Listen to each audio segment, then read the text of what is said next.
I'd like to start the bidding at priceless with a game called Oddworld Munch's Odyssey. A game that's incredibly underwhelming at best and flat out terrible at worst. And even though I only played Abe's Odyssey and Abe's Exodus more recently, this game still captured my attention as a favorite and a classic. The game itself isn't very good. You might have seen a scene in a video game that was pretty amazing and inspirational to you. You might have even made some kind of fan art to show off, or a remix of your favorite song. But have you ever been inspired by something bad? I mean, besides being inspired to avoid said bad thing as much as possible. How does one feel something they dislike? Well, it would be through the help of one simple tool. Multiple perspectives. Movement is super smooth, and you can move the stick with a different amount of force to make your feet squeak, take a nice stroll through the lower intestine, or sprint like your brother's disgusting egg crate lives depend on it. The controls are horrible too. Movement is done with the left analog stick, and it's way too sensitive, making it difficult to walk in a straight line, something you should be able to do without even thinking about it. Everyone is unique in their own special way, and one of those unique traits is being able to see the world through a different lens, offering unique outcomes that no one has ever thought of yet. This can be in the form of our imagination to create creative think pieces, as stated in Mission 1. But there are a few reasons why this game has become one of my absolute favorites. First of all, the levels are so unique from one another that sometimes that load screen pops up with the title of the level, and I get so excited because I've been waiting for that level to come for so long. There's now multiple loading screens you have to go through to enter new levels, which wouldn't be a problem, but Abe's Odyssey and Exodus literally didn't have visible loading screens apart from when you first launched the game. However, while making your own creative art pieces great and all, it would be a shame if no one was around to notice it. Now, just to be clear here, you don't necessarily need to be seeking adoration to feel proud of an art piece you've made. How you feel is whatever you decide to feel.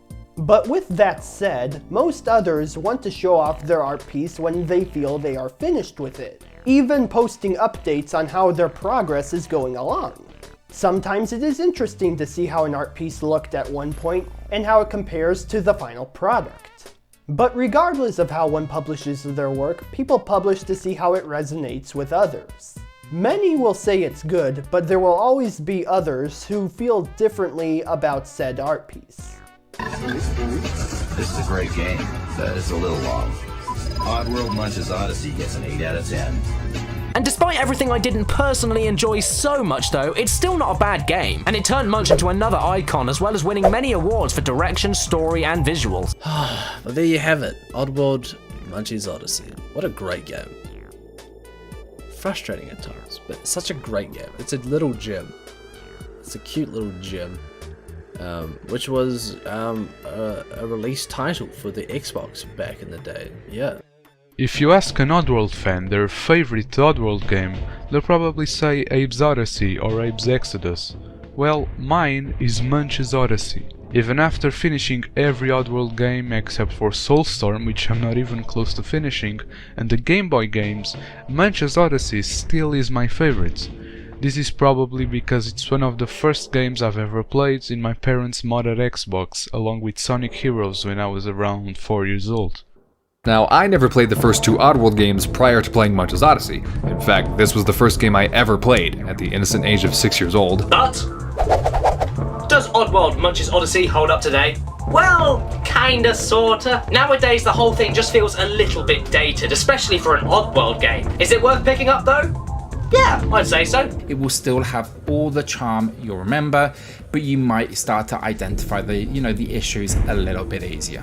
And quite an expensive entry price for a game which is now almost 2 decades old. Worth a visit though, if you can get it at the right price.